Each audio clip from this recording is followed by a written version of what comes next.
Армысыздар. Ислам діні мен тәңірші діннің айырмашылығы.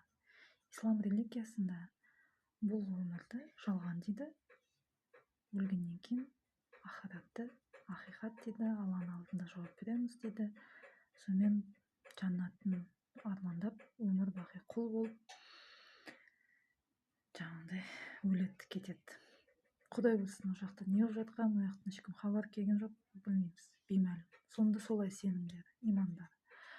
Біздің тәңірші дінде осы жарық дүние бізге ақиқат, осы жарық дүниеде өсесің, өнесің, өркендейсің, бүкіл қолынан келген жақсылығың болсын, бүкіл жасаған тірліктерің, іс-әрекеттерің осы жарық дүниеде.